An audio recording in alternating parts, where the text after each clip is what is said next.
پس منظر میں اگر ہم بات کرتے ہیں تو بہت سی چیزیں یہاں پہ ہمیں نظر آتی ہیں، متحرک نظر آتی ہیں۔ مثلاً اقتصادی حوالہ ہے، یہاں پہ ثقافتی حوالہ ہے، یہاں پہ سیاسی جد و جہد نظر آتی ہے۔ جغرافیائی حوالے سے یہ ایک ایسا خطہ ہے جو بہت ہی اہمیت کا حامل ہے۔ یہ تمام چیزیں جب ہم ایک فریم میں رکھتے ہیں تو حنزہ کے ترقی کے اس راز کو ہم سمجھ سکتے ہیں کہ یہاں پہ ترقی کی متھ کیا ہے۔ اگر ہم حنزہ کے تاریخ کی طرف دیکھیں تو تاریخ حنزہ کی بڑی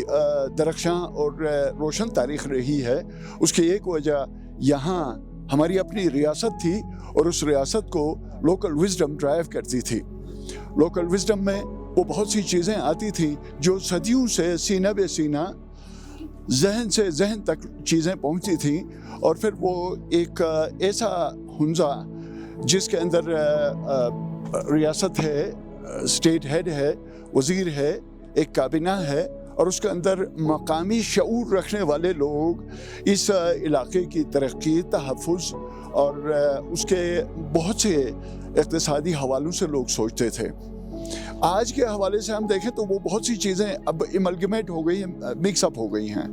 کیونکہ اب ہم ایک بہت بڑے معاشرے کا حصہ ہیں۔ اب ریاست حنزہ ہمارے یہاں پہ موجود نہیں ہے، ہم پاکستان کا حصہ ہیں، تو پاکستان میں جو بھی موومنٹ ہوگی، پاکستان کے اندر جو بھی حالات ہوں گے، اس کا امپیکٹ حنزہ کی سوسائٹی پہ بھی ہوگا۔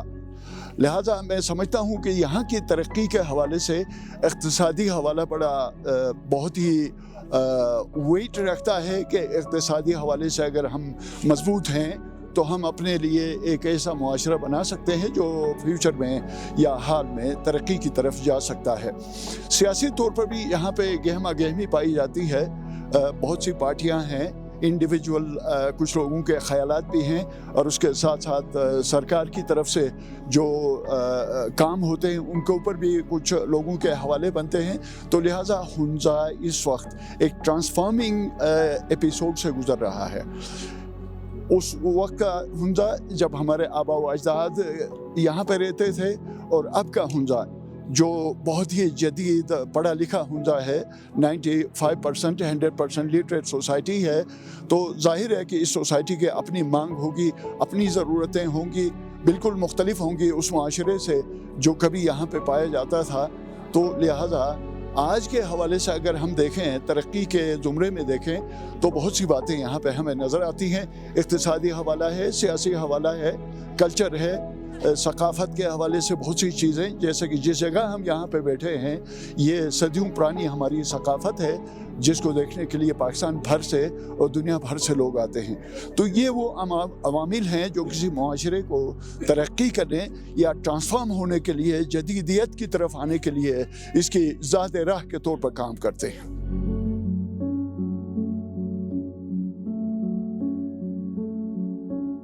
دیکھیں، ایک لچکدار سوسائٹی کے لیے ہمیں سمجھنا چاہیے کہ اس کے اندر کیا اقدار ہیں۔ سوسائٹل بیوٹیز یا جو ہماری ثقافتی محاسن ہیں ان کو اگر ہم دیکھیں تو ہمارے آباء و اجداد کی طرف ہم سلام کرتے ہیں ان کو کہ انہوں نے نامساعد حالات میں یہاں پہ ویلیوز کا ایسا سیٹ رکھا ہے کہ ان ویلیوز کے اندر ایک ہمگیریت ہے کہ اس حنزہ میں جو بھی آئے، جس علاقے سے بھی آئے، ہم ان کو ویلکم کرتے ہیں اور بڑے کھلے دل کے ساتھ ان کو ہم یہاں پہ ان کا استقبال کرتے ہیں۔ سیاحت ہمارے یہاں کے آج کی ایک بہت بڑی ٹاپک ہے، ایک بہت بڑا ایریا ہے، اقتصادی حوالے سے بھی، ثقافت کے حوالے سے بھی۔ تو لہٰذا ہم سمجھتے ہیں کہ سوسائٹی کو ریزیلینٹ بنانے میں یا ایک معاشرہ بنانے میں جو فلیکسیبل ہے، اس میں ہمارے اقدار ہیں، ہماری ثقافت ہے، ہمارے تاریخی حوالے ہیں، جغرافیہ ہے اور سیاسی ہمگیریت ہے۔ یہ تمام چیزیں جب ہم ایک جگہ پہ رکھتے ہیں تو حنزہ کا معاشرہ ایک فلیکسیبل معاشرہ لگتا ہے۔